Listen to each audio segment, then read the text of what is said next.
안녕하세요. 질문 맛집 MC 홍현미입니다. 기후 변화를 넘어 기후 위기, 온난화가 아닌 지구가 끓고 있다는 의미의 보일링처럼 새로운 용어가 등장할 만큼 지구의 평균 온도가 날로 새로운 기록을 갱신하고 있다고 하죠. 더위를 피하고 싶을 때 가장 먼저 떠오르는 것, 바로 시원한 바다인데요.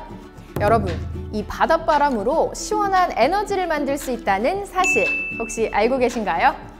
오늘 질문 맛집에서는 바다 위의 발전소, 해상풍력에 대해 쏙쏙 알아보도록 할게요.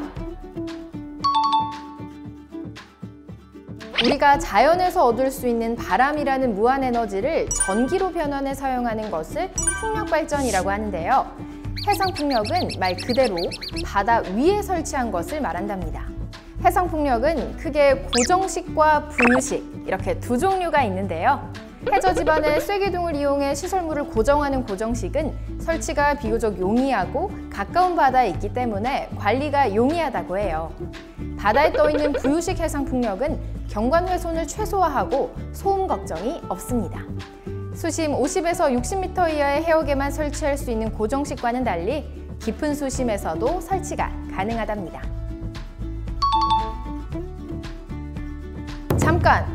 바다 위에 있다고 해서 바람이 불면 떠내려가나? 뒤집어지면 어떡하지? 이런 생각이 든다면 걱정하지 않아도 된답니다. 가장 혹독한 태풍이 부는 환경에서도 안전하다는 것이 신태프오션과 같은 해외 유수의 연구기관으로부터 테스트를 통해 입증되었거든요. 그래도 바다 위에 떠 있다고 하니 태풍과 같은 자연재해에 과연 안전할까?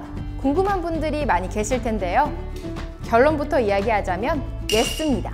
지난 2016년 한반도를 강타한 태풍 차바의 영향으로 풍력발전기의 설계 기준이 강화되었는데요. 해상풍력의 설치 기준은 최대 풍속 62.5m/s의 바람을 견딜 수 있도록 만들어진다고 합니다. 풍속 17m/s가 넘어가면 우리가 알고 있는 태풍이 된다는 걸 생각한다면 일반적 태풍의 3배 이상의 위력, 즉 사람이 날아가는 건 물론이고 건물이 흔들려 쓰러질 수 있는 강한 바람에도 끄떡없이 튼튼한 셈입니다. 다시 말하면 바다에 배가 뜰 수 있을지를 걱정해야 할 만큼 기상이 좋지 않은 상황에서도 부유식 해상풍력 발전기는 안정적으로 유지될 수 있는 셈인데요. 해상풍력은 태풍이나 파도와 같은 기상 문제로부터 자유로울 만큼 안정적인 시스템을 갖추고 또 발전해 나가고 있습니다. 그러면 우리나라의 해상풍력이 운영되고 있는지 궁금해지는데요. 오늘 질문 맛집에서 특별히 전문가 한 분을 모셨습니다. 어서 오세요. 안녕하세요. 동서발전 해상풍력부 차장 김태순입니다. 우리나라에도 해상풍력이 있나요? 이미 해상풍력이 활성화된 영국이나 노르웨이 같은 유럽 국가보다는 조금 늦은 감이 있지만 우리나라도 2023년 현재 총 10개소 약 150MW의 해상풍력 발전소가 가동 중에 있습니다.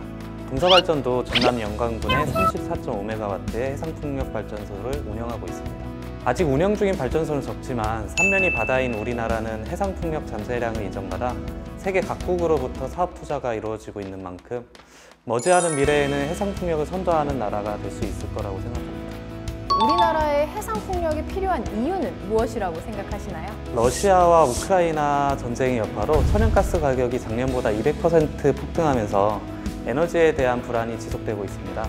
특히 우리나라는 원유와 정제원료, 석유 제품, LNG, 유연탄까지 대부분의 자원을 수입에 의존하기 때문에 재생에너지 사용 필요성이 심각히 대두되고 있는데요.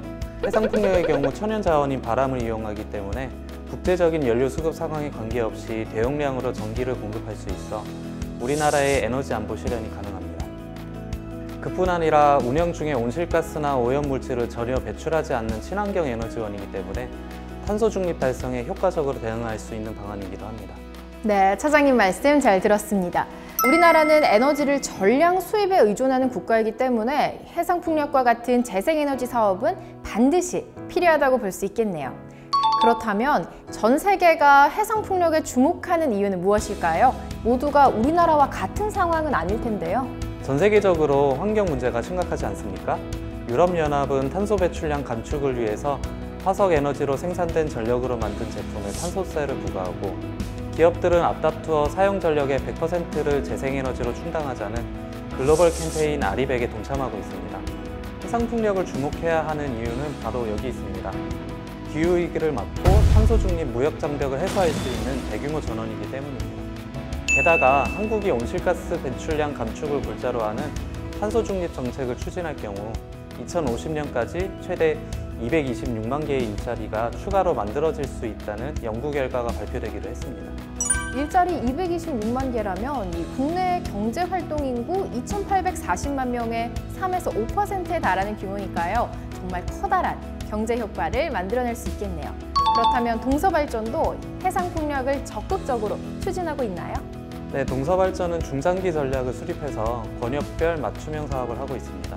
포항과 인천에서는 공공주도형 사업을 추진하고 울산에서는 여러 글로벌 에너지 기업과 업무 협약을 맺고 부유식 해상 풍력을 공동 추진합니다. 특히 제주 지역은 국내 최초로 공공주도로 진행된 제주 한동평대 해상풍력발전단지 공모사업의 우선 협상 대상자로 선정되며 제주에너지공사 등과 함께 104MW급 해상풍력발전 사업을 추진하고 있습니다. 또 국내 풍력발전 부품 자립도를 높이고 국산화 공급망 구축을 위해서 울산대, 에너지공단과 같은 여러 기관과 풍력발전 밸류체인 구축 업무 협약을 맺고 연구개발에도 힘쓰고 있습니다. 친환경 에너지로의 전환을 위한 동서발전의 노력 잘 알고 있습니다. 해상풍력 분야에서도 좋은 성과 얻기를 기대하겠습니다. 오늘 질문 맛집에서는 해상풍력에 대해 알아봤습니다. 김태순 차장님의 상세하고 또 친절한 설명 감사드립니다. 네, 여러분께서 해상풍력에 대한 궁금증이 많이 해소되셨으면 좋겠습니다. 우리의 미래를 위해 지속 가능한 에너지를 매일 연구하고 노력하는 동서발전 유튜브 채널 질문 맛집 여러분 많은 시청 부탁드리고요. 구독과 좋아요, 댓글, 알림 설정 잊지 마세요. 질문 맛집은 새로운 주제로 다시 돌아오겠습니다. 고맙습니다.